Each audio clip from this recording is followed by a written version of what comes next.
in my years of driving. This sign indicates that the highway and the track run parallel to one another, and to be careful and cautious that the area between the track and the road are small, and that you have to be. You know what? This is an important. Where does that show up? I want to see that sign somewhere in America. Absolutely. Is that just on your shirt? No, it's not just on my shirt. Have you ever seen it out absolutely, driving? absolutely. And you know what? And the reason, and this is one of the most important signs that you can see out there when it comes to tracks and trains, because not only does the highway and the track run parallel, so if you're driving down the road and you're going to turn, that train could be coming up behind you on the right. You have to be very cautious on when you're crossing because you can't see. That is a blind side back there. Number two, this also indicates that you must stop before you make a left or a right before you get on the highway, and you'll be on the track. So there's a lot of things about this sign that I wanted to bring attention to. When you see this sign, it has many different hazards out there, especially for tractor trailers, because this indicates it has a great degree of danger in many different directions, not only crossing this way, but also crossing the other way. Yeah, when you see that sign, that John Drive Saves Dave shirt, you have to stop, collaborate, and listen, right? I mean, that's basically kind of what we're saying Little right vanilla there. ice going on out there. And you know, with the winter weather, ice is back. Yes, it's back. And did you see, speaking of that, Canada, 400 trucks are they getting in or getting out? Getting into Canada. Getting into Canada. They're stuck because of that winter freeze that happened over Monday as well. 400 trucks. That's talk about the backup in the ocean. This is 400. Yeah, but let's be honest. I mean, 400 trucks is a lot, but let's be honest. 400 trucks, that's about 1/50th of what is on one container ship in the ocean. Yeah, it's not really a comparison on that. But yeah, it's just amazing. And we have to remember this, that as winter weather comes upon us, be prepared. Be prepared, be ready. Make sure as well, drive safe, that you have some essentials. And those essentials could be toilet paper, water, something to eat. Never a bad thing to have. Power bars, one of the best things that you can have in the truck that you can keep, like snack bars, power bars. Yeah, because they last. The power bar for certain, because they're never any good anyway. Exactly. So even when you're hungry and you've been there for days, they may be their absolute They're one of the best then. things you've ever eaten after you've been stuck for a day or two, because you know what? And they hide well. They set well in the truck. You can stack a whole bunch of them up, and they don't take a lot of room. Yeah, they don't take any room at all. And what other things should we have? Flashlights, gloves, blankets. I prefer, and I always carried one, believe it or not, a wool blanket, one of those army wool blankets. You put one of those on, you'll cook. And I don't care how cold it is outside.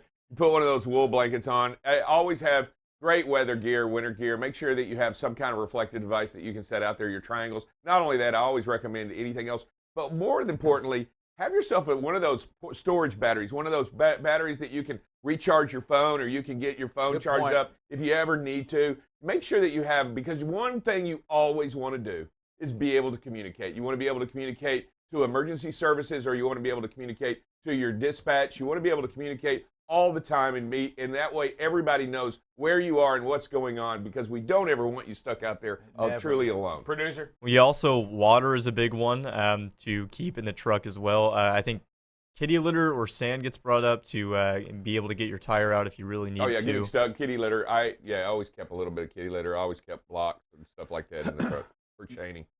But and the storage of this, hey, keep it away from you too, right? So you don't find yourself eating that power bar, on a normal day, summer day, eating that power bar, and now you're left with nothing, come that day when you may need it. Hand warmers, drive safe, Dave. What are your thoughts on that? Hand warmers are nice. I mean, now you're getting into the deals. But I always think, stocking caps are good. Always keep your head warm. All right. So my wife, so get these things ready to go, right? And my wife loves doing these kinds of things. Her and Dale Kell, they're putting together a program, with some of the other folks. They're getting some things together. I heard in the which same she deal. got the hand warmers in there, and I said, I'm talking about the ones you like break and they stay warm. And she goes, no, it'll keep you warm like for a day, and then it'll be nothing but piss you off.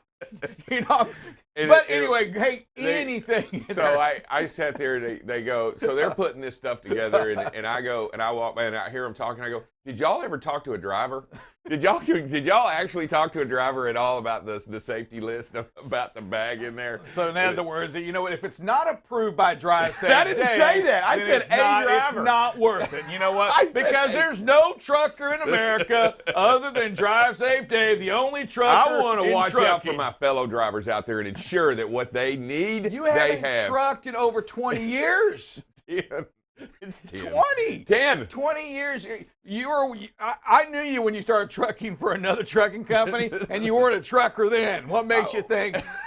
All right, you know what? Let's get on. Let's get back to the news. We missed a big story yesterday, Drive Safe Dave, and We did. and we talked about it before. You know, hey, apologize to you, any history buffs out there. Y'all know I'm not a big history guy. I am. One of us is supposedly in here. I let it But go. yesterday was Pearl Harbor Day. It was December 7th. A date that will live in infamy was the invasion and the attack on Pearl Harbor by the Japanese prior to the Americans entering into World War II, and it actually was the direct result of, I'll tell you, probably three of the most important things that resulted in this attack.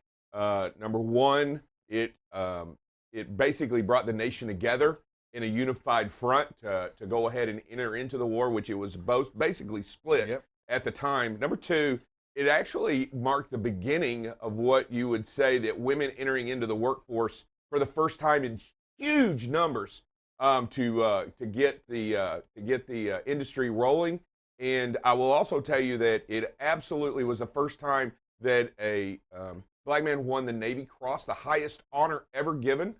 So a lot of things catapulted the America and changed forever the way we look at things out there on for this country. Yeah, Kendra and I had the opportunity, my wife and I had the opportunity to go when we went to Hawaii, check that out, and it was very quiet. I didn't realize at the time that nearly half the death occurred on the USS Arizona, like 1,177 American deaths almost alone. Most, 2/3 during the attack. 2/3 happened on that one ship alone, and I believe 1,100 men went down, officers and sailors went down with the ship. And I'll tell you you know what, we left it alone. There were only 2 ships that weren't raised during the attack, and that was one of them was the Arizona. And I'll tell you, it's a somber place.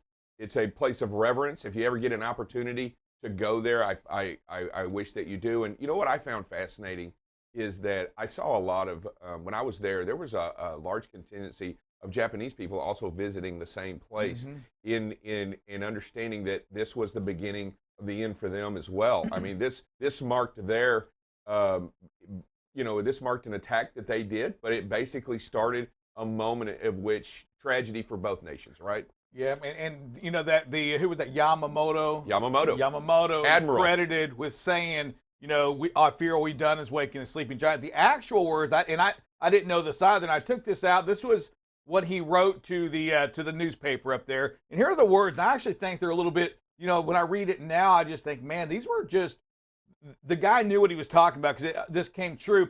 A military man can scarcely pride himself on having smitten a sleeping enemy.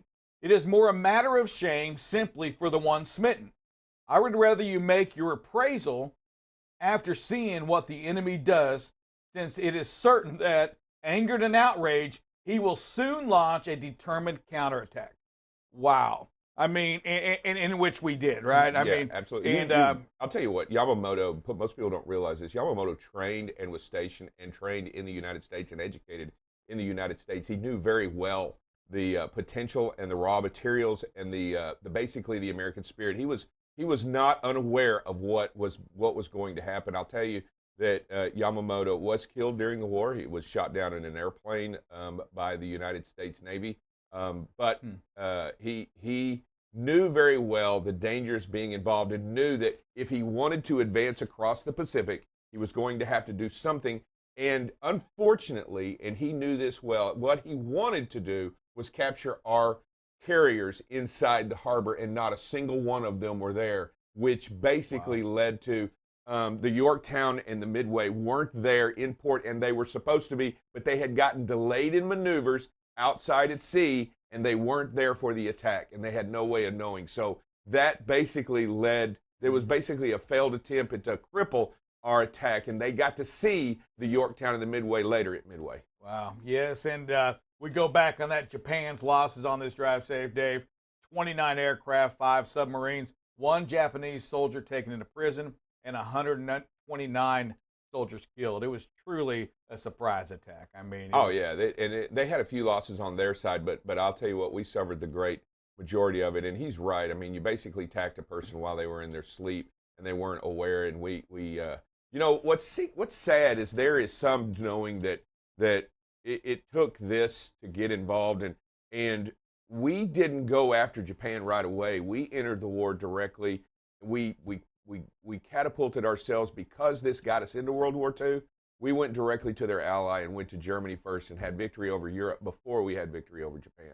So just so everybody knows, we actually directed our attention and our focus across the Atlantic first, measured up our forces in the West, and then went forward to that. We lost, yeah, go ahead. Well, also, I was just going to make a quick comment. So, and also, the fighting in the Pacific, the island hopping, was unlike anything that we had seen, at least here, whenever we were talking about warfare. So we were more comfortable going over to Germany and fighting that war and having to kind of familiarize ourselves with the tactics going on in the Pacific Islands, because we just hadn't fought like that before. Well, I'll tell you the hard part. The Pacific's a big piece of property to move over. We didn't have the honestly, our Navy wasn't generally prepared yet to engage at long distance and supply itself at the time.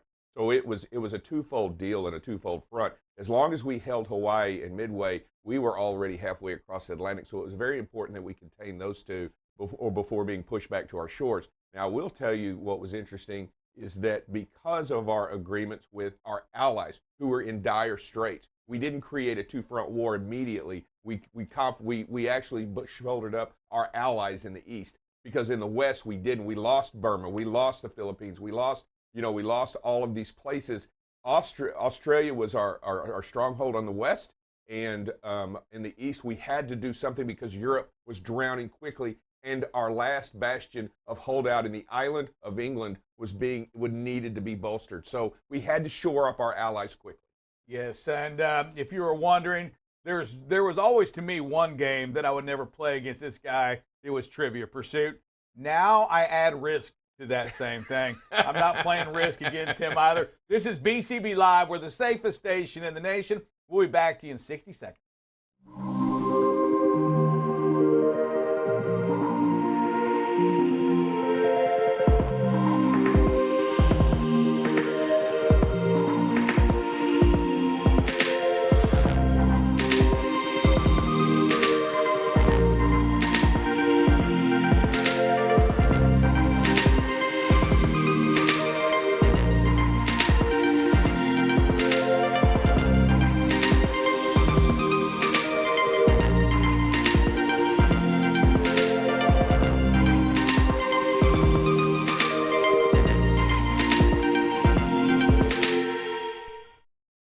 All right, welcome back to BCB Live, the safest station in the nation. Drive Safe Dave is putting something out there to each and every one of you. If you think you're a chess player, claims to be #1 inside the city of Mansfield, Texas, Drive Safe Dave is putting that challenge to you. Email him at BCB Live if you dare play that game. And he can play more than once. He can play more than one of you at once. He's that kind of guy that can just play 18 people at once and just sit there and just hit the buzzer. Ding, ding, ding. I do like to play chess, and I do enjoy it. I think Abdullah Wadud and I have a challenge we're going to play after the first of the year, right after peak. We're going to get it. Me and him are going at it. All right, I like that. Producer? Bob has also accepted the challenge, he has typed in and said challenge accepted. We're talking about Buckle, Bob? Yeah, we're talking about Buckle. That will never make an episode of BCB Live, but I want to see that right there. Okay. I would love, I don't know who I'd enjoy seeing getting beat more, you beating him or him beating you. I don't know. Which kind? It's a fun game, fair game, and we'll play and have a good time and enjoy it. You know what? When I play games, I don't play for fun. It's for real. Well, then don't keep score. I mean, if you just want to play for fun, don't keep score. That doesn't even make any sense. Hey, Drive Safe Dave, we are running out of places here in Texas. I'm saying Californians are coming here in droves, right? We have Austin, San Antonio. Everybody's coming here, and you even had Cuban Cuba just bought a city, Mustang City, just like 55 miles south of Dallas. The dude buys a city. What is up with that? How do you buy a city anyway? Can somebody come in here and buy Fort Worth? No. I mean, it was a population of 26, and he bought it for $2 million, which is crazy that you can buy an entire town. Did he just buy the land? I mean, is that now his? Because Sir Rick is liking this right here. You know Rick what? wants a town. Can I get a kingdom of Sir Rick somewhere in here? What can you do when you own this? Can you put your own wall around this town? It's yours? A fort. A fort? Make it a fort. Yeah. I mean, I'm not sure what the whole there the hasn't really is. been a declaration of motive behind this purchase. Well, there is. He said he had a friend who needed to sell it, and so he's like, okay, I'll buy it for you, but not for the $4 million that you have it listed. I'll buy it for $2 million. It has a trailer park in it and a strip club. Now, is that like a strip club? You know, it's like a strip club, and I think it's funny because the real estate broker that sold it to him said it's not in good repair, but it could be redone for something. So you can always fix this strip club up. I mean, a strip club in disrepair. That. With a population of 23, I mean, who's in this strip club anyway? I'm out on that. I just can't imagine. Yes. I mean, where are you getting your people? Where are you getting it's hard to hire people today anywhere. Okay, now you have a population of 23. Quality of service is what we're talking about here. Quality of service. They have some of the most tenured strippers around over there. And you know what? Not that I've ever actually been in one. That's another show for another day. Hey, but maybe he's also thinking that now not only will California come here, but now we have that East Coast that's getting ready to come here too. We got the big mandate, the first ever placed up in New York City. What an incredible mandate that the mayor did. Saying that all businesses. But it doesn't matter what size, shape. If you work outside the home, you're gonna get a shot. Yeah, he goes Omicron plus the holiday thing forced him into this, taking this bold steps. And drive safe, Dave. I love my numbers, right? I just think they're pretty cool. He gives it 3 weeks. In 3 weeks this is happening. No matter what. And here's the deal. So 3 weeks from today or yesterday, whatever that was, it takes effect on the December 27th. 3 weeks. But the rules don't come out until the 15th. How do you come up with how do you put they're due in 3 weeks, but we're not even going to tell you the rules yet. The official rules don't even come out until the 15th. That's not 3 weeks from there. Well, I'll tell you what's interesting is I did like his reasoning was, I do like that too. You know what? This is what we're going to do. I'm going to let you know the rules a little bit later. Yeah, and not only he said what was interesting, he said, you know what? I'm not going to let people jump from job to job because this guy has less jobs than it. Everybody's going to get it. And I don't care what you're doing. If you're working outside the home, you're getting a shot. The kids get a shot. The social workers get a shot. The firemen get a shot. The police get a shot. You know what? It's time you get one. And that's what he did. And it's pretty solid stuff. I mean, we'll see how it goes in the challenges going forward. Yeah, there will be some challenges, right? I mean, you can imagine. Of course, there's going to be a fight. I mean, I believe that today the lawsuit comes out saying you can't do this going on, right? I think that happens today from the county commissioner, somebody like that. But it's a brave step. And what do you do if you're in there? Either you get it or you leave, or you don't work. Or you don't. Those are your options, right? You don't work. You don't work, and then are you able to get unemployment off that? I'm curious on that. I mean. I'll tell you what's interesting. I mean, it's crazy. So I just feel like sometimes we're just push people to not work either. You know what? If you don't get it, just don't work, and you know what? We'll get you this money too. Certainly, we're not gonna fund if you go that route. If I say it's either work or get the shot, and you say, well, I'm just not gonna work. Am I gonna give you unemployment? You shouldn't. Shouldn't, right? Yeah, you should. So what happens on that? I'm curious to see. Maybe that comes out on the 15th as we get further into it, but you would just think, all I'm saying is that, you know what, if you're going to come out with a bold statement like that, why not have all the rules today? And I'll tell you what, you're talking about a political move that it either is going to be a major success or it is going to be the end of your term. Oh, yeah, yes. And I go back to Cuban, so I read Cuban Pie, and I just can't help but think that, all right, is he just planning on, eventually you're going to make your way up to Mustang. I mean, it is south of Dallas. I don't know which way, but eventually somebody's going to want to buy his town, and he's going to make a lot of money on that.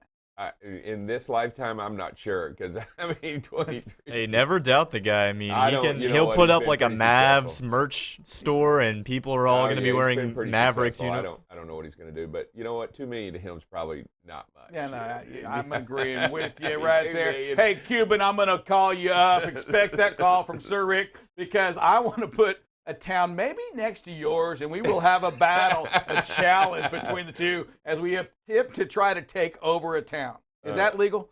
We'll be back to you more in 60 seconds on BCB Live, the safest station in the nation. Hi, this is David Dover, also known as Drive Safe Dave. You are watching BCB Live, the safest station in the nation. Safety is what you want to talk about, and safety is what you want to be every single day. That's what we're here for. We're here to make it better. The industry needs BCB Live so that it can find new and inventive ways to bring safety to the forefront for every single person out there on the road. You got to be prepared to stop, and when you look at that and you understand the situation that you're in, you got to know that it's going to change. You got to expect it to change, and you can't run those lights. You can watch BCB Live weekdays, 7 a.m. to 8 a.m. Central Standard Time. So what are you waiting for? Follow and subscribe to BCB Live today.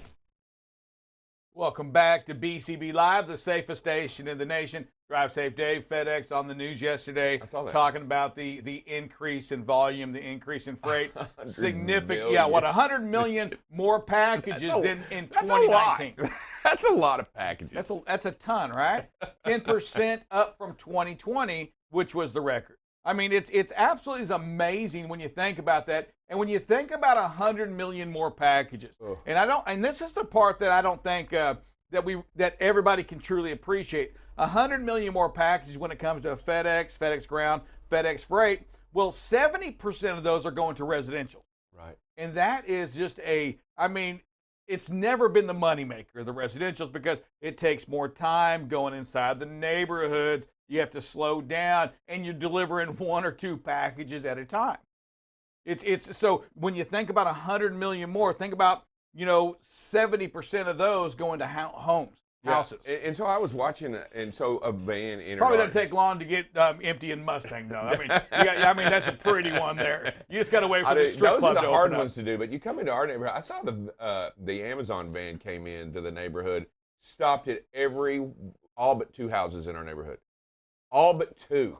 And I was sitting out there messing with the inflatables, and I was watching. He went. Whoa! Hey, take that inside, sir. Hey, Mustang's got a strip club that needs fixing up. So the Christmas inflatables out in front of the house, 20-foot snowman. He had gotten tangled in his tethering lines, and I was outside untangling the tethered line. Hell, you know what? And so yeah, we see the Amazon, we see the UPS, we see the Postal Service. Everybody just extremely busy days. And Drive Safe, from the contacts you've had, I mean, are we going to get this freight delivered to these residences by Christmas? Can we expect a Merry Christmas if you're waiting on that package from Santa? I was told that by some of the higher-ups that they anticipate, I don't know if this is the solid answer that they give out, but they anticipate delivery of all packages by Christmas if you have done it by a specific time, to get them all out there to everybody. And what is that specific time? It's already passed, I'm sure. I don't know. But they are working. That comes out December the 15th as well. I don't know what that number is. They haven't actually released that number yet, have they? No, you know what? I do know that we spoke about that. A lot of the guarantees are off limits right now. Nothing going to be guaranteed. I mean, and their struggle is just much like everybody else's. Is how do you get the bodies in here? And I would say a big impact on them is the fact that they don't have to go after that CDL driver. Not for these home deliveries. No, they don't. But we talk about, some of these contractors that go in and deliver this. And I'm one of those guys that grew up in that system. And when I hear about Amazon, let me tell you something. I grew up in a company much similar to what I believe was an Amazon-ish of its day that used independent contractors to go out there and deliver that freight. Is that so many times those Amazons try to wipe their hands clean because it's not their drivers out there going. However, they can put additional pressures on people. We saw that yesterday, or the day we talked about it yesterday on the fatality of that driver that they come back in, and the independent contractor that has the 3PL company, Triumph, that has that contract, puts that driver back out in another vehicle under assumed name to get those packages delivered. A lot of pressure gets put on those independent contractors by companies like that. And, and my question on that, Drive Safe, and it really is who's looking at what they're doing? Just because you're a trucking company, you have an independent contractor working for you, it doesn't give you the right to not see what they're doing. If you have fleet owners, if you have independent contractors running under you, pulling your freight, you still can't run them illegal. You do have some accountability. And I do say this, that ignorance is not bliss when it comes to items like this, because technology data says you know what's going on, even if it's not your fleet. If you're a fleet manager out there, if you're a driver manager, if you're a safety person out there, there's so much data out there that you really don't have an excuse, a reason anymore to miss items like that. And you can't let service, you can't let that trailer, that load getting delivered, that you loaded in the yard, you can't run somebody illegal to get that done, because when he or she kills somebody, it's not worth it. It wasn't worth it. It was never worth it, even if you got away from it with it. Yeah, and you've got to be able to understand that you have to be able to make that decision 100%. You don't have a choice. Yeah, it's not the safety managers. That's you, the frontline manager, you, Absolutely. the supervisor, you, the dispatcher, you who knows what's going on, and that can be you in recruiting. That can be you in orientation. If a driver comes in and talks to you and tells you something like that, you can't turn it. You can't just say, "Well, I didn't hear that." Yeah. Well, he's illegal. He's unplugged his log. I didn't hear that. Yeah. Here, let me give you another badge with another name on it, and so you can go out and run as somebody else, which is crazy. It's not only is it illegal, it's immoral. It's immoral. It's not the right thing to do. It's pathetic. To me, it's almost. I don't want to say it's bullying, but somebody's coming to you with information, and you can't turn deaf to it, Dave. You can't turn a blind eye to danger, because that's what it is. It's imminent danger, and you're turning a blind eye to imminent danger. And you can't do it. Anytime that there's an opportunity to do the right thing, you've got to step forward up. It doesn't matter. That's what your responsibility. Believe it or not, if you're in charge of somebody, your primary job is to protect them. That's your primary job before anything else, before service, before your job and your responsibility to that individual that you stand over is to ensure their safety first, and to make sure they get home first, and that whatever they do is your primary concern. Yeah, Draft Safe. I had the opportunity a couple weeks ago to speak in front of a group of safety folks, and when I spoke to them, I brought this up. And as a matter of fact, I let it go to the next moderator. I came back and said, no, I got one more thing to say.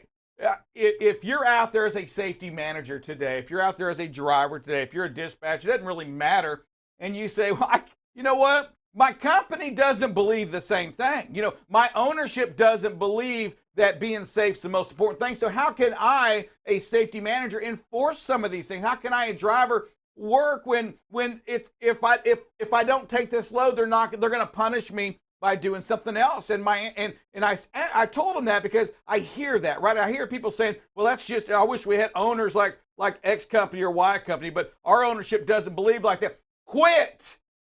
Just because your ownership forces you to, maybe they're forcing you to run people illegal, quit. You're at the wrong place. Yeah, you're going to get in trouble. Quit the job. Yep. That's what I said. If you're at that place, quit, get it out, stop today. We'll be back to you in 60 seconds with BCB Live, the safest station in the nation. Watching BCB Live, the safest station in the nation. BCB Live covers freight. Here we are now, 21% of record freight being rejected. News down in Texas. We're going to talk a little bit about this. We had another $1.5 million seizure. If ever there's a time to do a pre or post trip, it's if you're doing something wrong. Weather, traffic. Hey, good morning, everybody. Welcome to some traffic and weather with Buckle Up Bob. You kind of see where the visibility can be compromised a little bit. Again, right where that rain is. And most importantly, safety. One of the things that we must do is make sure that safety is the number one thing that we focus on. Going into an intersection yellow is not the way. That's to clear an intersection, not to enter an intersection. Tune in weekdays from 7 a.m. to 8 a.m. Central Standard Time. You can watch BCB Live through LinkedIn, YouTube, or Facebook. So what are you waiting for? Subscribe today and follow BCB Live. Well, I'm no Buckle Up Bob, and neither is Drive Safe Dave, but we will give you that phrase that pays before we bring Buckle Up Bob in here. Drive Safe Dave, can you give it to us, baby? Take a tip from Little St. Nick. Never, ever make a lane change quick. One more. I feel like you're saying this to that blow up out in your front yard. One more time, sir. Take a tip from Little St. Nick. Never, ever make a lane change quick. Larkin here, host of BCB Live, the safest station in the nation. If you don't already know about Freight Review, it's a segment I cover once a week where I analyze freight rejections, freight tenders, driver productivity, and much, much more. You can watch Freight Review on LinkedIn, Facebook, or YouTube. So what are you waiting for? Subscribe today and follow BCB Live.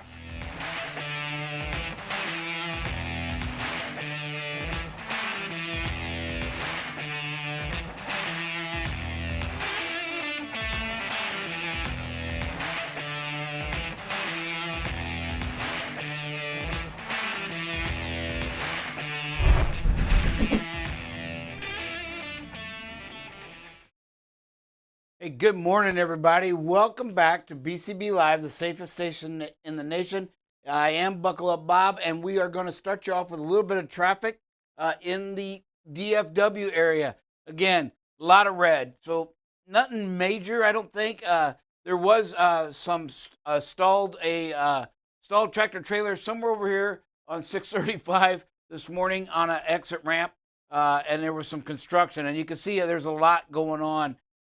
Just little spots. So you're going to be looking at, that 15-minute delay, if you will, around the Metroplex this morning. Over in Mesquite, we've got some coming in from the east on 20 westbound. You're going to see some. The downtown area is all congested.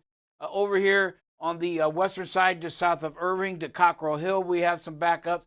Again, the typical 20 here right at the merge point of 360 in Arlington. And this is a really hot spot here, 287 coming up from the south as it merges into the 820 loop. Really congested there this morning. And again, a bunch of traffic going out of the city where there's a lot of construction north of Fort Worth. So, yeah, just kind of the typical, nothing ever long really, but you just got to be patient this morning, right, in the DFW area. You're going to run into some traffic, some stop and go traffic, as you start your morning commute this morning in the Dallas-Fort Worth area.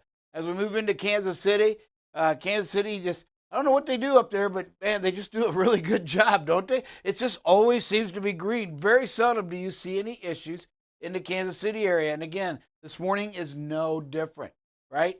You've got 70s clear all the way through around 435. Everything looks great. Just, some stop and go traffic, in the 2 to 5 minute kind in some of the areas, but nothing major as you come into the Kansas City area this morning. Chicago looks a little better than yesterday, right? We had some issues on 80-94 coming across the Indiana-Illinois state line. That is not the case this morning. 80 looks good coming up from the west, heading north. The loop looks really good. Even some of the downtown thoroughfares that are always red, coming up from the south, 94, isn't as bad as it normally is. A little bit of a slowdown back here at Bolingbrook and the 355 merge, but again, not like it's normal. Has been 88 looks clear, and then 90 up north of the city looks really good. So Chicago, you have a pretty good commute this morning going on. So keep it there. Be patient, and you're going to make it through pretty good. Bolingbrook just updated.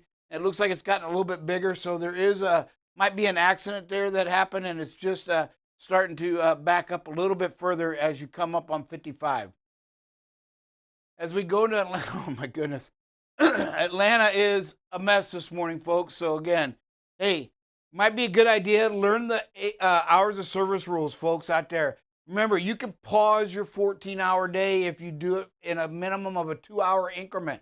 So as long as you stop for 2 hours, let some of this maybe die down. I know traffic in Atlanta seems to go all day long, but maybe some of this heavy congestion will subside a little bit for you. But right now, it looks like the only avenue you really got is the southern portion of the loop, as almost the entire from 20 on the eastbound side all the way to 20 on the westbound side. There's red everywhere on that loop. Even coming in from the west, heading eastbound on 20 into the loop is really heavy in red. And same thing coming in westbound out by Lithonia, Georgia. You're going to start seeing a backup, and then out by this airport as you come in from the west. So Atlanta, a big mess. The southern part of the loop looks clear down by the airport, so you should be good that way.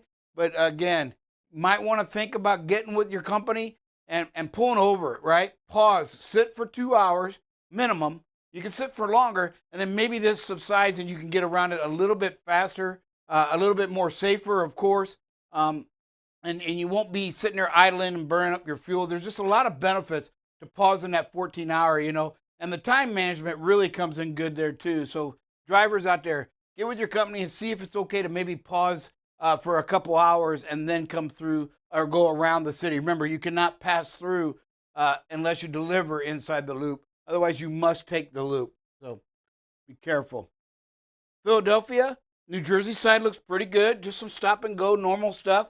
Again, we've got to be construction because it's about 3 or 4 days in a row going back to last week where you've got some slowdown here on 95 along the river. So probably drivers out there, you're going to run into some congestion. Looks like the Turnpike 76, again, back at Conshohocken, looks pretty congested as well this morning as you come into the downtown, heading south into the city area. But the 476 loop looks really good considering what it normally does, and just a little bit of a slowdown, that 15-minute kind near Swarthmore, Pennsylvania this morning. So Philadelphia, not too bad. Just 1 or 2 spots that are really congested this morning. As we come into Nashville, again, it looks a little red inner city, but again, we've still got 24. It's always a problem all the way back here to Loafers Corner, the 266 crossover, and all the way up into the city, into the loops, into 155. 155 looks pretty clear. 440 looks pretty clear on the southern part. The normal congestion right here at 2440 merge as traffic merges there. And again, the 65 northbound and 24 merge point at north of the Nashville city area also always has an issue right there. And it's typical this morning. It's nothing out of the norm. The 31E does have some issues coming southbound. So Hart Lane, all the way back from Hart Lane down to East Nashville, when you get into that 65 and 40 inner city loop, you're going to run into some pretty heavy traffic, it looks like, all the way back to Hart Lane this morning in the Nashville area. You're delivering there. Hey, as we look into, wow, Baltimore looks really good. Okay, just a little 10-minute, 15-minute type at Pikesville and Parkville, north of the city. Arbutus, just a little 5 to 10-minute thing there, but really looks good as you come into the Baltimore area. 295, both directions have a little bit of a slowdown. Southbound near Jessup, and then northbound by South Laurel, you're going to see a little bit of a backup. The D.C. area, I'd say kind of typical, but it's going to be a slow go this morning. Annandale, as normal, is going to have some slowdowns on the, it looks like it's going to be on the northbound side going up the loop. And then it's always congested in the northern part. Silver Spring to Greenbelt. Inner city looks really congested this morning. 395 looks backed up all the way to downtown. And then just a little bit on 66 here near Sudley and Centerville. Should see some delays there. Otherwise, the D.C. surrounding area looks pretty good this morning as you come in to the Washington, D.C. area. Indianapolis, we got a little bit of issues here, a little bit on 70, and that is going to be coming westbound. It looks like that you're going to have some issues there, maybe just a little bit of a slowdown. The big problem is going to be on the 465 loop from 70 down to 74 merge points, right, near Warren Park, Indiana. You're going to have some issues. And then 65, as you get closer to the city, you will have a delay as well. The rest of it looks just like normal, typical rush hour traffic, just a little 5-minute delay up there on the northeast corner of Indianapolis on the loop, 465 loop. So, again, be careful this morning as you go through these cities. As we look at our weather, you know, we talked a little bit. We got the wind kicking up in Wyoming already. And we'll look here at 2 o'clock, it's going to get worse. You see this little pocket of gray? That's going to be probably close to 60s mile per hour gusts. There you go, a 60 mile an hour gust. Currently, let's see what we got, if we got anything gusting. Again, use drivers out there, use this windy.com app, because what's great is the first map I showed you was what's forecasted, what's the potential. But when you hit these little gold areas, it tells you what the current one is, right? Currently, that area in Wyoming is gusting to 43. So you already know in this little area, we already have some dangerous wind gusts. You've got to get off the road. A lot of times these things correct themselves in 30 to 40 minutes, right? And then just south of that, we have one at Rawlins Municipal Airport, 38 mile an hour gusts. So this area right in here where the potential for 60 mile an hour gusts are, we're already at 40. Here's another one at 27, 38 mile an hour gusts. So you can see right here in this, I'll say the southeastern corner of Wyoming, probably that whole area, you're in that 40 mile an hour gusts already. So again, these tell you the current, when you look at these little arrows and you tap on them, that is the current wind conditions live, okay? When you go here to just the little emblem here with the sun and the cloud, this is the forecast for today. Casper, 53 mile an hour gusts, but we've already seen 40s there. So, and again, this is at 2 p.m. is when it's going to kick up worse. So again, at 7 p.m., typically these things die down at night. Not expected to, right? The forecast is this is going to grow just west of Denver. Anybody coming out of Denver heading west, you may want to plan to take a break. Let these things calm down overnight. If you're heading east, you should be okay out of Denver. But again, these are forecasted areas, so they could grow over into the Denver area. So be mindful of that.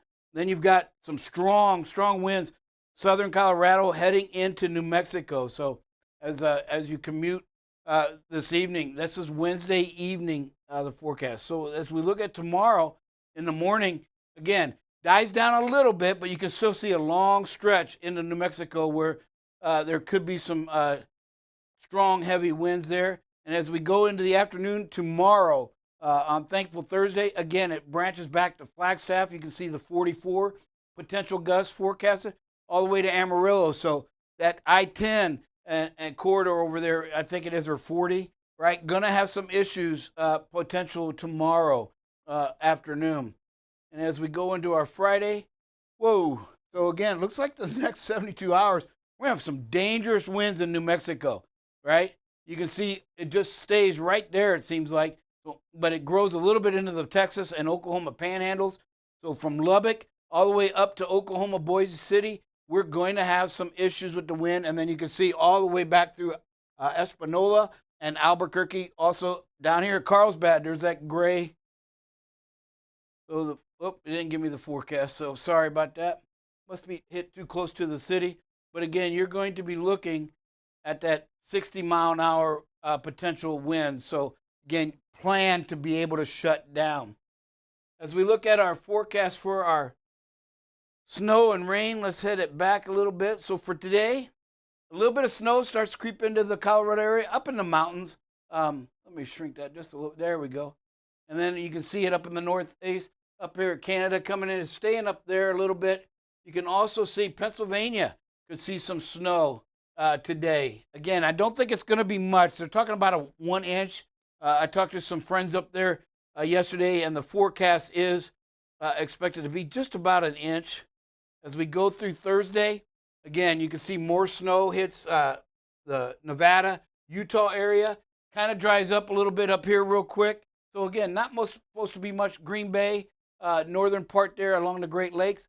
Going to see some snow. And as we move into our Friday, you can kind of see the system moves over into the eastern part. So South Dakota, Nebraska, southern Minnesota, Iowa.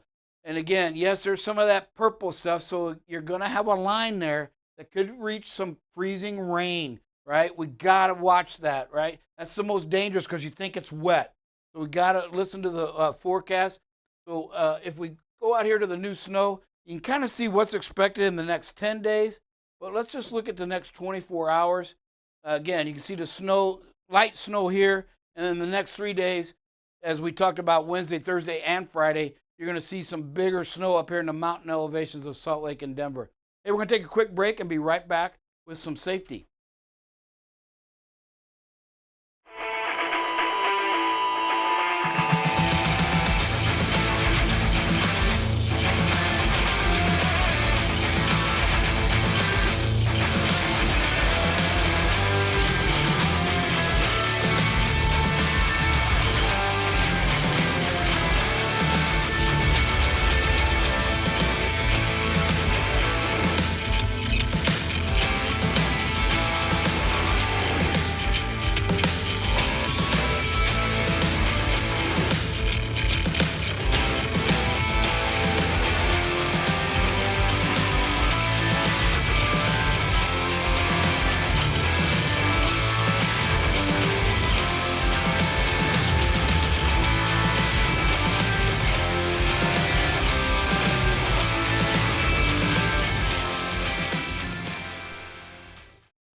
Welcome back to BCB Live, safest station in the nation.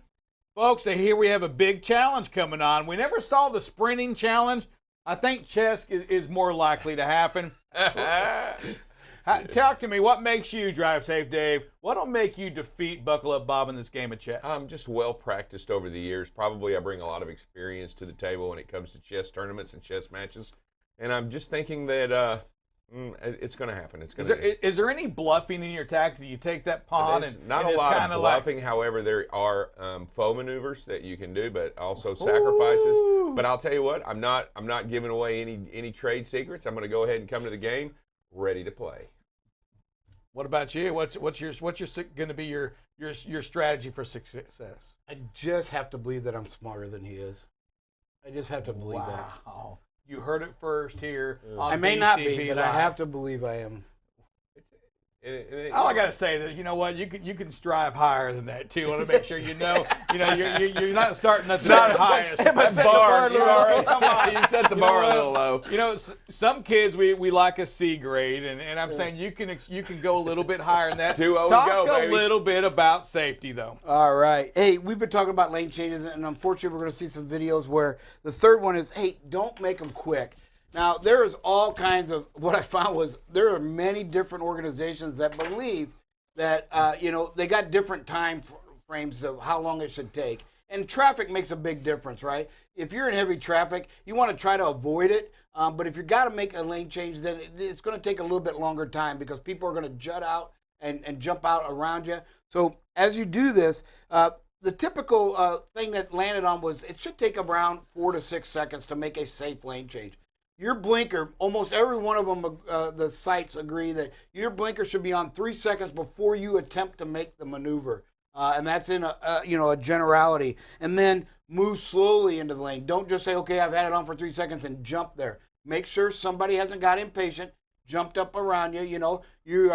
They talk about looking at your mirrors once or twice, in that while the blinker's on. So that should take you a good 4 seconds, and then gradually move over into that lane. Avoid the quick lane change, and that's going to help you reduce the opportunity for accidents. You've signaled, you've let your intentions known for a good 3 or 4 seconds. Everybody's had time to prepare, and they know you're coming over, and then gradually, slowly do that to avoid lane change accidents. We do have a lot of videos this morning, and the first two, we're going to talk about quick lane changes. We're in a decent position, and folks, this is where the error happens, right? There's somebody in the lane, so instead of getting off the gas and keeping that space and making that safe lane change, we just jump out. We go from one tailgate situation to another that's dangerous. If something happens right here, you have no time to react. Right here, you got to get out and keep that space growing. And again, the reality is you're going to make that same lane change approximately in the same location that you did anyway. Even if you slow down now and you're patient, right? Takes a little bit longer, but you're going to end up in the general same area making the lane change. So why not do it safer? Yeah, and the reason on this too, a reason for this is that vehicle in the middle lane, if for any reason it has to stop for, some debris in the road, you're not able to stop in time to avoid hitting it. So there's reasons for this. Drive safe. Yeah, if you look at the video right now, when you're directly behind both vehicles, you wouldn't travel that distance behind both of those vehicles. What makes it okay to travel at it at any time? So always give yourself plenty of room in the chain. You know what? The cruise, get off the cruise. Yep. Kill the cruise and allow yourself a safe distance for a changeover and communicate well ahead and all the way into the lane. Don't just blink it once and then move over or blink it twice. Make sure that you allow the indicator all the way into the lane so everybody knows your intention. Yeah, and the purposeful part of these videos is when you see this right now, we know that you're going to come across this today probably 5, 6, 8, 20 times, is to think about it and to put some strategy, some forward thinking in it before you just switch lanes. Look out for that vehicle that's moving over next to you. Don't tailgate it. It doesn't make it right. No, and it's aggressive driving. And again, angry driving, aggressive driving is on the rise again. I heard on the news this morning that in the last week, Dallas has its second fatality due to the angry driving or whatever. I forget the name they would call it all of a sudden. But again, hey, slow that chaos down. You don't know what they're dealing with. Here in this video, again, 2 mistakes, actually more than that. You got the truck there that passes the white lines. Then this truck passes the white lines, but also does it over 2 lanes right away. Folks, patience, right? You've got good space here. They come in, just back off right here. Just back off. Right now, you're not supposed to go over the double line, and then you make the 2 lane changes, fairly quickly. Be patient in these situations. You've got to. Now, again, great job by this driver. Got a little wet pavement, right? Stays in the lane, starts to slow down. You can see that speed drop for the merge. Great job by this driver. Got flashers on in the lane in front. Just, creating a safe zone for all drivers, not just him or herself. Way to pay attention. Awesome more than job. Them construction zones, they really are. They're tricky. They're dangerous. There's just, when you have the merge points like this, now you have a white line next to you, right? Into your left lane. You have a UPS truck. You have cars merging on to your right. You have a vehicle in front of you. You have lane shifting right here, the signs for that. You just have to be on your very best when you go into these construction zones. And this, for certain, there's no time to speed. You can't speed in these because of all of these decisions that have to happen. And you must give yourself some space from that vehicle in front of you. Yeah, great job here. Yeah, and those solid white lines are in those construction zones are designed and put in place so that you don't change lanes. They don't want you jockeying in and out of lanes inside these construction zones because it makes a confusing environment and a dangerous environment while doing so. So these lines are designed to stay within the lane. I think probably my favorite part about this is knowing very well, saw that flashing up ahead and slowed down so much. A great job all around here. Kudos to the driver with the flashers on as well. Yes. Absolutely. Again, this driver does a really good job. Again, this truck's going to turn. Speed is great. Able to stop. Well, would have been able to stop if that truck all of a sudden just sits there. Just a great job at being patient and staying in your lane. There was no quick lane change there. It was just, hey, I can stop, so I'm staying right here. Great job again. 360 post. Yep. And here, man, oh man, intersections, folks. Dangerous. Look at this. Ooh. It's yellow, yes, but you could see they were probably red already for a second or so and running the red light. Just craziness. What's funny is that as that car with that box truck in front of it, as they approached, he probably saw green. And when the box truck ran, though, he couldn't see it as he got too close because that box truck probably shielded his view of the light. I'm saying the box truck knew that he was. The box truck did, but the guy behind him. No, the box truck ran a yellow light. Yeah. You can And see there by was his no speed. green. Yeah. There was no Look green. at him. He's going. Yeah. He has not slowed down going through that intersection at all. Oh, no, In he's- hopes of getting it's through red. it. While yes, Oh, he, it's he red. ran the light. That driver there needs to understand what a stale green light is. That driver needs some BCB Live in his heart. He does. And as unfortunately, as a person that have done this, that car said, okay, the truck's going to make it. I'm safe if the closer I get to that truck because, obviously if he doesn't get hit, I'm not going to get hit. And I've done that before with that thinking. So again, I really believe the car behind it was said, okay, I'm going to make it too. And then as you can see, Did you great see the job. car parked on the roadway? I mean, it was A lot going on at these intersections. Oh. Here again, great space, not in a hurry to get Oh, I through like the that. light. Just able to stop if they had to. This is what we're talking about. Folks, we're not saying you got to stop at every green light, but slow down and be prepared to stop. Great job. Kept the space here. Got through the light. It didn't go on them, but they did it in a safe fashion. They were able to react to anything. Yeah, well, we're actually not saying you have to stop at any green light. I No, mean, we don't want you to stop at a green light. That's not our intention. We want you to be prepared to stop Be at a prepared. red one. And great job here, right? I've seen where the truck would have got right up on this cyclist, tried to squeeze by it maybe even, and forced some more. Great job by this driver. Just, hey, the light's red. Get on the sidewalk. I know they're not supposed to. I get it. Drive safe, Don't Dave. say But it's that. safer Don't on the say that. sidewalk, They have- isn't It is safer on On that the sidewalk. sidewalk. No, it's not It safe. is safer on Okay, the by the way, sidewalk. they have every right to be on the road. Okay, Mr. Bike Rider. I know. Let me ask you this. I get it. I know the rules on Okay, that. let's follow the However, rules. get on the sidewalk. Yeah. And wear right. a helmet. Can you be killed on the sidewalk easier than you can right where they're at? I didn't say it was. Well, hey, you it's know about what? I protecting don't- life. Okay, I'm gonna side with Dave on this one. Also, in the defense, because how much time do you really lose behind a cyclist going 20 miles per hour? This is a red light right here. But generally, if a cyclist is going 15, 20 miles per hour, right-hand side in a back road like this, where the speed limit's only 35, 40, how much time are you losing? And not only that, you guys, they have every right to the road. Are you going to say, so the pedestrian that needs to cross, he just needs to stay on the sidewalk all the time? Don't yield to pedestrians? I'm just Go to saying. the crosswalk. I don't know what you're talking about. But okay, what does go that to have the to do with cross. the pedestrian? But why would you go to Go the on cross? the Because it's crosswalk. the law. He's following it. Why wouldn't you? That's the safest place. What? He's in the road. It's in the safest place. Next subject.